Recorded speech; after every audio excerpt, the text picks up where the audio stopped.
Make it short, please, so more people can. My name is Dr V K Aatre. I belong to 1986-1990 batch from Electronics and Communication Engineering, and now I am assistant professor at UBC. First, a comment. This is with respect to the observation made by Professor Gopalakrishnan. He mentioned that a PhD would bring in a certain value addition to undergrad teaching. I fully agree with him, taking myself as an example for that. Before my PhD, I was teaching the subject. Or also in the also rank category. If you look at athletics, everybody will be looking at those who come first, second, third, and nobody bothers those students. You don't even know the names of those persons who ran. With this observation in mind, recently our Bangalore University released an advertisement wherein they say only the minimum basic will be given. When you say minimum basic will be given, you are obviously excluding all the experienced people. You are obviously excluding all the meritorious candidates.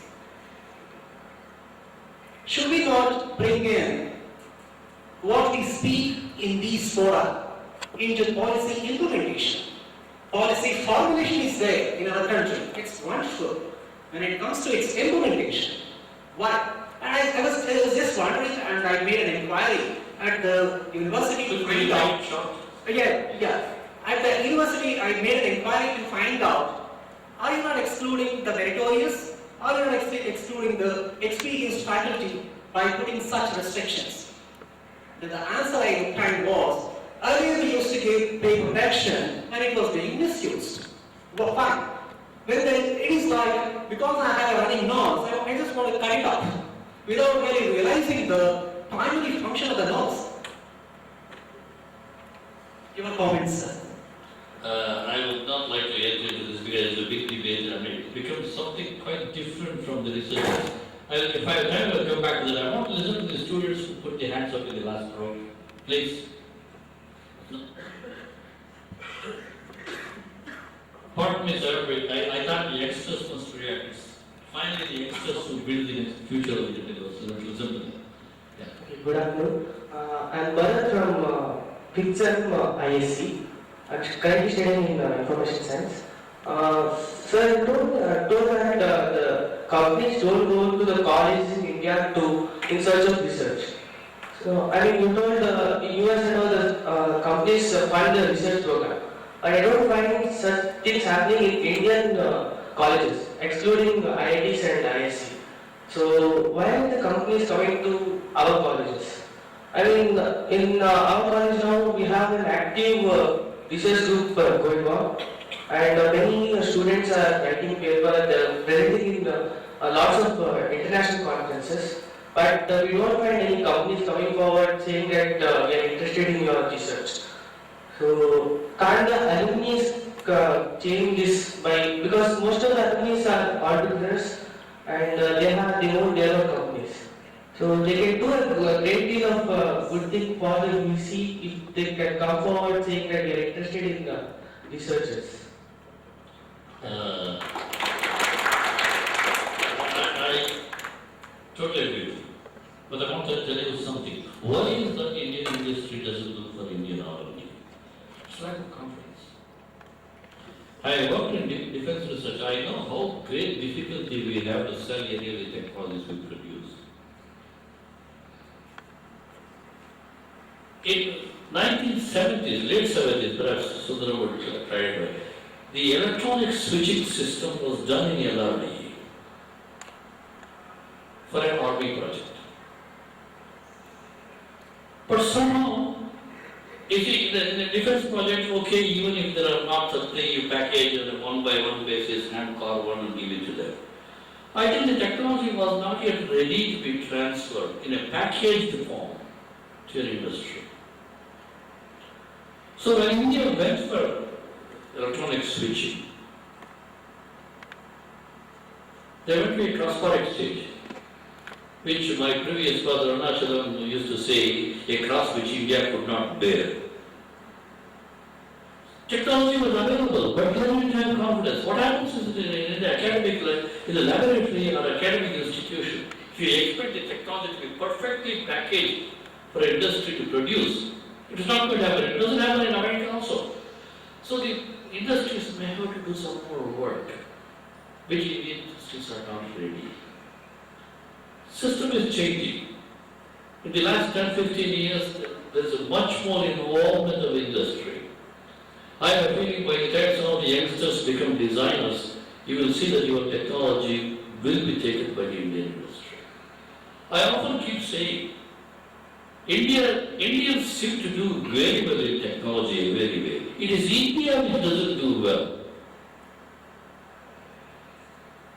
So the question of packaging technology is a very important issue. We have not attained it. Documentation. There are what I used to call when I was looking at defense, litis, manufacturability, maintainability, serviceability, upgradability. Can an academic institution look at the litis? They don't. This is where industry is slightly shy away. But in America, because the basic R&D conversion to a technology is already done in the industry, the productionizability problem is solved. If you design a system and want to give it to Bharat Electronics, and if you don't use the Bharat Electronics preferred components, they won't buy your technology.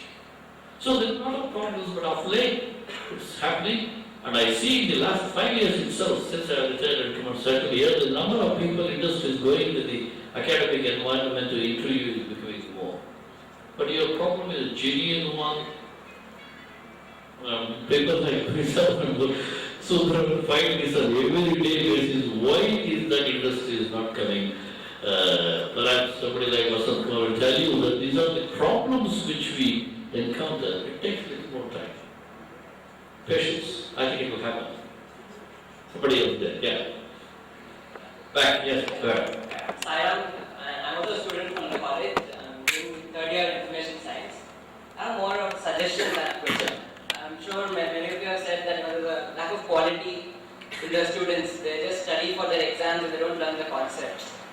So one suggestion here is to try and get maybe the alumni or someone to try and help the students learn more about the basics and the concepts and things like that. Even me as a student, I noticed that the teachers come and teach us just for the exams. We lack someone giving us more about open-ended questions and concepts and things like that. So maybe if we can get someone to help us with things like that, it would be really good. So all have been discussed elsewhere, and we are going to meet this evening later on to see whether what is the alumni can do. Yes, we'll attack that problem. Yes, please.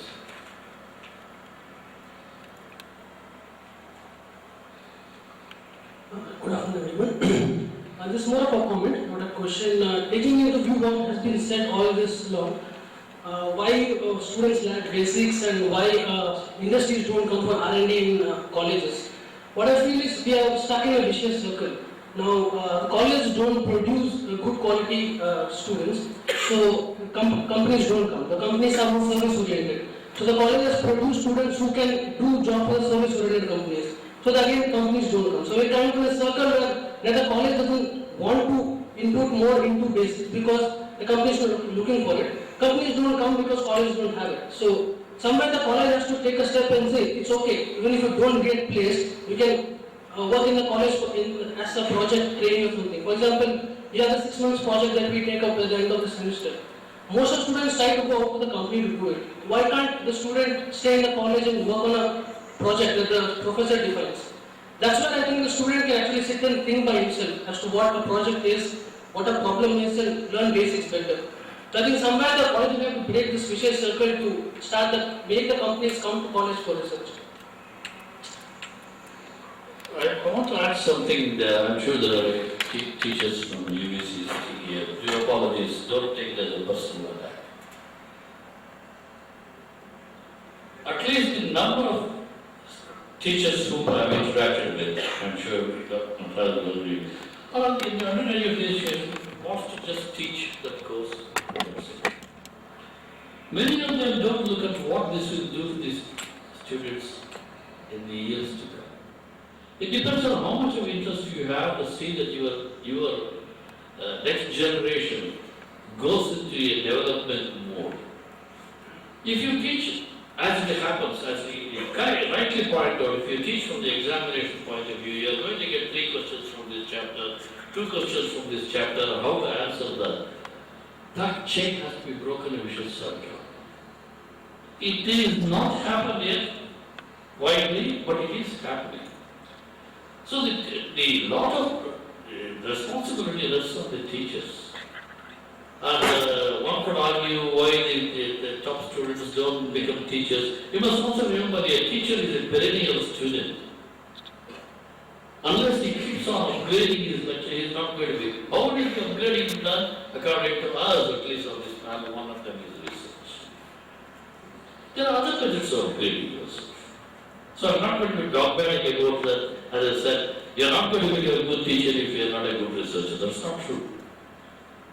But somewhere along the line, this log jam has to be broken. We'll see what we can do. Yes. I'm Dr. V K Aatre. I belong to the 1977-82 batch, and I have seen a lot of UEC luminaries. And coming to the point of industry, college, institution interaction and funding, I just want to make a mention here. I got my PhD from Highway Engineering Section, Department of Civil Engineering. How an institute gets funding or gets into the industry depends totally on the person who heads the department. He has to go out, interact with people, network with people. For example, I want to recall my mentor and guide, PhD, Dr. Justo. He used to have such a relationship with the Minister of Surface Transport. And he used to sit every time, he used to be on every panel of discussion. And the only point that he used to say was, my only thing I could just teach and go away, but why I want to go and extend myself is so that I get more research projects into the college, so that my products will sell. So I think that is the attitude for every teacher, to go to the institutions and say, here we have. The other thing is, again, the attitude of the teachers. The best go to the IITs and IITs, and the rest of the best stay with us. That should be the attitude. Somewhere I think the attitude of that, we don't have to get very good quality students. That's it. Every student I think who's sitting here is worth a Nobel. And it all matters how we mentor them. Coming to the point of what Gopal Krishna said, and also echoing my friend here, PhD is a guy who has gone through the pain of having learned something. And he knows the pain of the students who are doing research. And he is the person who can mentor and tap him and say, boy, I walked through the wall. Now you are here is the wall. It's only a question of few more days and you will go through the wall. So that is the kind of mentoring we need to have. So I think the number one point is the institute, the concerned staff must take more proactive action to go into the industry.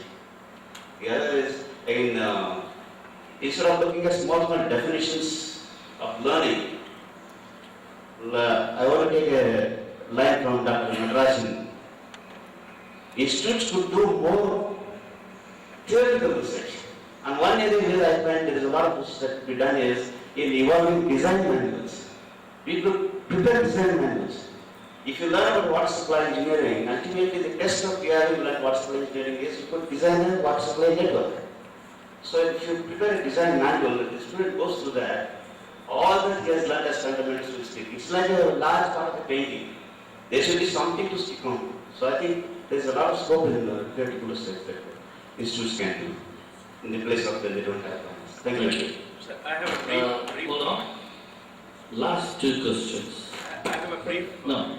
Those of you who are not asked, I will give you the last 2 questions. Sir, can I ask with your permission? Yeah. Dr. Aatre, I want to, very briefly I want to tell. I am C. Venkatesh Kamath, ex-ABB, Tata and Shriram Group.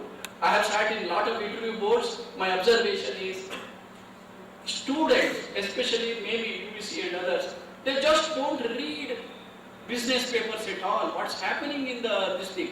Yes, they are up to the mark as far as their subject is concerned. But as a person who is employing them, I want them to be as good in the general this thing as to what's happening in the economic field, what's happening in the competition field. They just don't read. I have no alternative but to what is happening in the field, who has his ground, who has his foot firmly on the ground, because he will be the asset for the organization. So I want through you to tell students that they should also read at least one business paper. At least in the final year onward, they should start reading economic times or business line or financial this thing.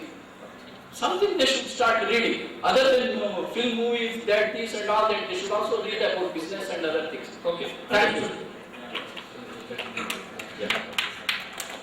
Last question. Unless the youngster has a question, this will be the last question. I am Prabhu Prasad, alumni of 1973. I am from Bharat Electronics. I mean, recently I have come out of Bharat Electronics. I totally agree with all the panelists, that academia and R&D has to be blended, especially in our country, and especially in the Tier 3 colleges. I'm sure that if Bharat Electronics is approached by the right people in the right way, definitely they'll come forward, to give some projects to the students in UVC and maybe the other colleges also. And as a friend said, Professor Justo, I know Professor Justo because he joined when I was leaving UVC. Definitely it depends upon the head of the department. If he approaches, see, now there is a rule that at least 10 to 15% of the turnover has to be spent on R&D in all defense establishments. And you've got 4 defense establishments in Bangalore, like HAL is there, and then BML is there, and then BL is there, and we always have an open mind for research. Only thing is the college has to come forward and tell us the industry won't go to them like maybe USA. And a small reservation for what Madam Nihalika said. She said, most of the PhDs in the industry field drained out and they're not doing anything. I think the culture is different in BL. Like all the luminaries, they've got many PhDs over there, many masters, they're all very happy. Like see, I myself have a master's degree in environmental engineering from UVC. I used to encourage my juniors, maybe my manager, maybe my deputy manager, even in a thing like sewage treatment plant to do research over there. So it all depends on what Make it short, please. Yeah. Thank you. Any youngsters have a question? Otherwise I'll close. Yes. Last question. This is a question, and this question would be more of a graduate who recently finished and is a little bit confused how he has to go about. I could see there's a horizontal and vertical cross sections of a knowledge. Either go into the research, get deep into a particular subject you are interested in, or you can jump from one subject to the other subject and keep updating about the latest technologies. So how do we go about? Let's say I'm interested in signal processing, so I can just go into the research of signal processing. Or at this point I'm working on a hardware abstraction layer, but I can quit this and jump onto the Android. I can again work till some stage with the Android, get some basic knowledge and how the things are, and you jump to something else. So how do we go about? This is one. The other thing is, if you go into the research, like what is the forecast, what is the future? Like do have research, good amount of research companies here in India. I don't want to settle outside in India. So in India, how do I proceed? Like, do we have all this ISRO, LRE, DRDO, do we have enough scope in there? Like, let's say I'm out of the research. What's my next goal? Okay, getting into the academy is one thing. Like, I may be a professor, I can teach the students, that's one thing. What else? Okay, understood. There's a wide variety of opportunities available now, which we did not have when we graduated. There were really narrow streams of employment. Now, it depends upon where you would find job satisfaction. That's the most important thing. And second, of course, the material benefits. So you have to make a choice. You are at crossroads now, you have to make a choice. If you want to do research, and ultimately what is the future? An employment as a scientist or an engineer technologist in a research lab, in a research company, or academia. You have 3 choices, at least 3 choices. And if you want to do, wide, broad-based things, including management, again, you have a wide range of choices. Management, consulting, again, academia, and so on. You have to make up your mind. It is your decision. And the sooner you make it, the sooner you'll be prepared to follow your profession and do well in that profession. If you keep dilly-dallying, not knowing what to do, so therefore you have to ask yourself that question. Where do I want to be 5 years from now in terms of the career that I have chosen, the profession that I have chosen? It's a choice you have to make. Regarding opportunities, there are quite some research labs established even by private companies. I was working till recently in Microsoft Research India. It's an excellent research environment in industry. There are the research labs of IBM, there are research labs of HP. There are several research labs which one can get employment in. Even after like a PhD, one doesn't have to look only at academics. And then there's no one stopping you from pursuing your interest in research and doing your own startup. So that's what I'm doing now. Thank you. We had a discussion now. I will allot 1 minute to each panelist if they want to make any concluding remarks. Niharika, you go first. Okay, it was really nice to get all the feedback and see what kind of hurdles you face when you're thinking of research. And I think ultimately, like, if you're passionate enough, you just follow the idea of doing research is really wonderful, and it keeps you very active mentally, and it gives you a lot of joy in life. So one, if you feel that you would like to do research, just go ahead and do it, and just opportunities will just open up on their way. One should not just hesitate thinking about the future. Like some of the students have been asking, why don't industries come? So that will happen automatically if you are trying to be the best, is what I would say. Well, today everything is accountable. So we account, we say if somebody is a researcher, he will be basically assessed by the number of publications, the impact factor of publications, now the new measure, H index, so on and so forth. So if you are a teacher, they will say how many books you have written. Everything we have a quantification. So if at a research institute, if you are an institute and if they are research industries are not coming to you, there is also a feature. How much of research you have done, how many PhDs you have produced. Again, I come to that. So if you have, for example, you see the AICTE College of Engineering, which is on par with, say, UBC, is able to attract a lot of research because they have produced quite a number of PhDs themselves. Because there is a research culture there. So if such a thing happens, you will not have any problem of industry coming to you. So in short, I say research is very important. Do it with passion. And of course, you will see the results for yourself. Thank you. Yeah, I want to make 2 points. You know, we are the elite in the country. We are the top, I don't know, 0.5% of the population who have the benefit of a professional degree using the resources of this country in whatever form, natural resources, intellectual resources. We are living in a knowledge economy, and there is an article by King in Nature a few years ago, 5-6 years ago. There is a direct correlation between the amount of scientific research, technological research, the innovation that the country has produced. There are measures for measuring, metrics for measuring these things, and the economic development. Therefore, if you put these things together, what you should be doing with the resources that you have, with the preparation that you have, is ultimately service to the country. You should not forget that. And if you want to do that, you will work hard in whatever you are doing. Yes, your individual requirements, your individual comforts, your individual ambitions are important, but at the same time, don't forget your obligations, your commitment, your accountability to your alma mater, to your state, and to your country. Few years back, 2-3 years back, there was a book written by one of the American think tank called Power of a Nation. How does one establish the power of a nation? So I tried to first qualitatively define that. Economic power, military power, knowledge power. If a country has to be economically powerful, it can be economically powerful without becoming a military power. There is no relationship. You recall what happened in Australia, USSR. It was a technological power, but not an economic power, so it collapsed. If you want to build an economic power, which is fundamental, you've got to become a knowledge power. If you have a knowledge, power country in knowledge, then you can build technology and economy both. You can influence the world opinion. Why is that we all look towards the US? Because it's an economic power, knowledge power. The knowledge may be built by borrowing talent from all over the world. It's quite different. I am sure all of you, when you graduate, if you are given a scholarship at Stanford or Berkeley or MIT, you will immediately go, doesn't matter. Whereas if you are given a seat in somewhere in India, you would say, oh, it's too far, I cannot go.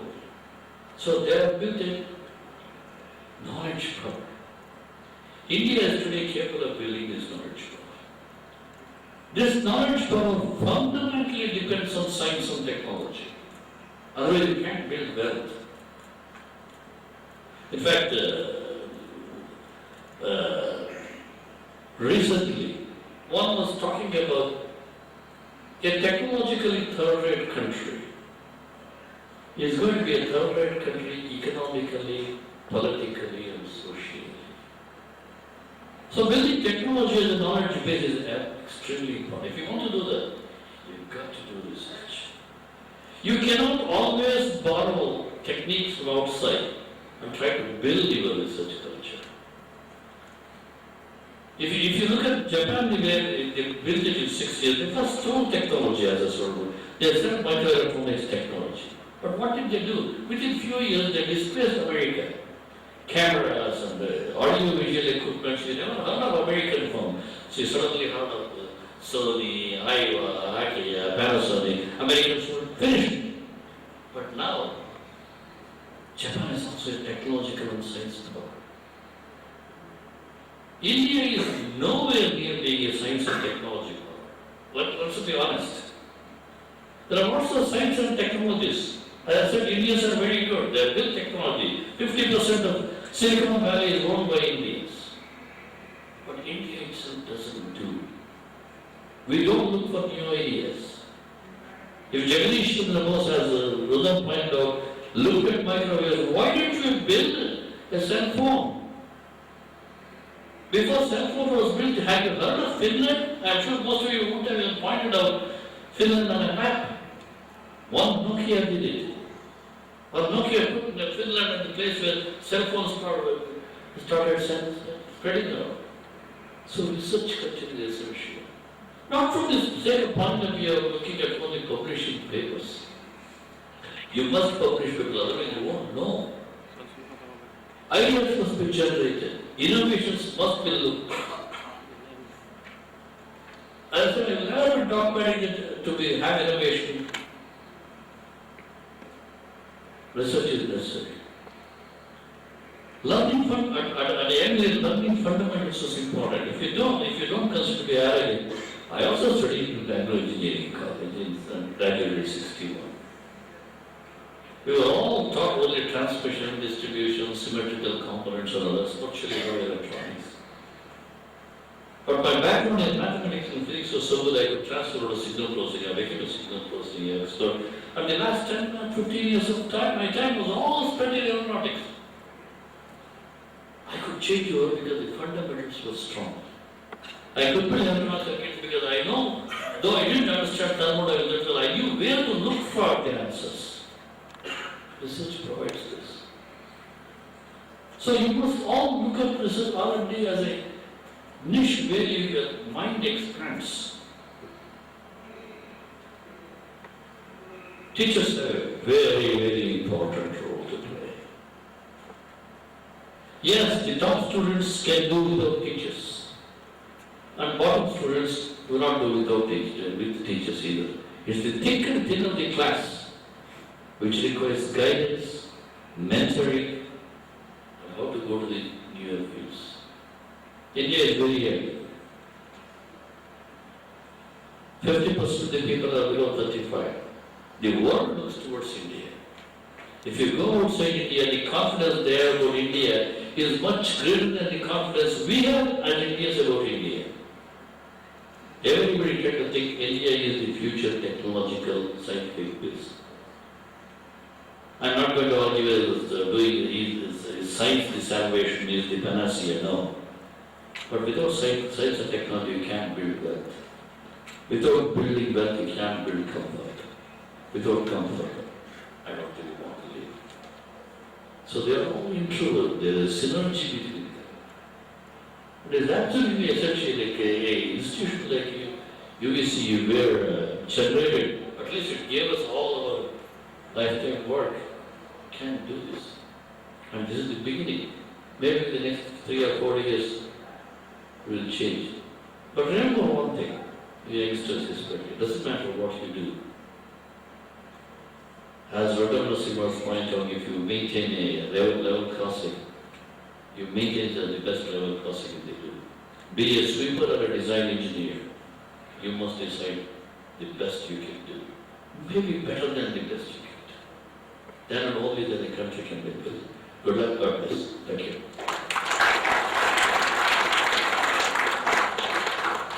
I'd like to thank all the panel members for their participation and the wonderful points that have been raised. I'd also like to thank the audience for their participation, especially the youngsters who have Before we proceed to the momentous speech by one of our alumni, I have one small announcement to make. This is from Power Integrations, one of our silver sponsors. I would like to thank Mr. Bhaskar who was sitting here with us before. It's thanks to companies like Power Integrations that we could help this event occur and all of us could meet and get guidance from eminent people like what we have in the panel discussion today. There is another corporation that's being run by Power Integrations. It is a lucky draw. All you have to do is drop your business cards in stall number S4, which is being run by Power Integrations. The prize at the lucky draw for the lucky winner would be a DVD player with a Power Integration chip inside it. And the only condition is that the winner should be present at the venue during the draw. I think the details are going to be there. I will now request Rajesh Srinivas, alumni from the batch of 2000 and also a founder of the UVC Foundation, to hand over the mentors.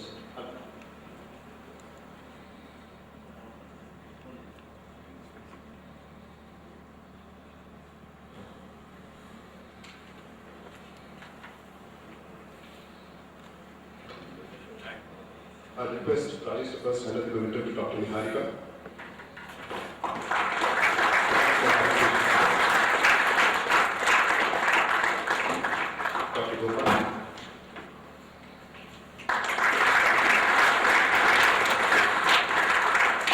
Dr. Natarajan.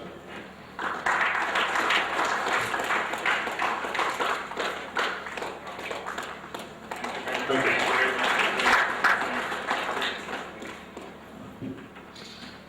And finally, Dr. Aatre for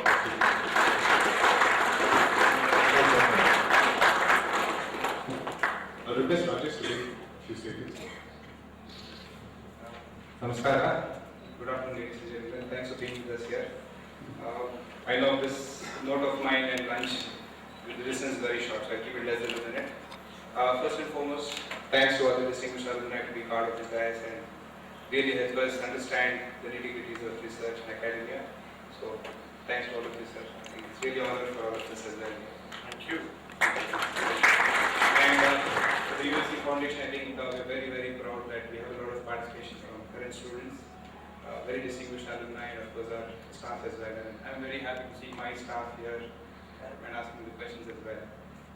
Last comment on my side is, I think just 3 weeks ago I was part of another training in Geneva, and one professor actually told me, he was 85 years old, and he just said, when you typically get into such events, you take away one learning.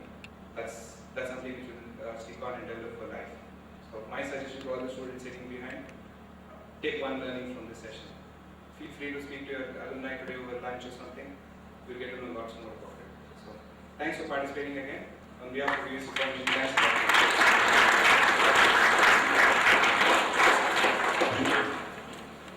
Finally, we shall now break for lunch and reassemble at 2:30. We have 2 more panel discussions that are going to happen after lunch. The first panel discussion will be networking for research and development and consultancy. It's going to be chaired by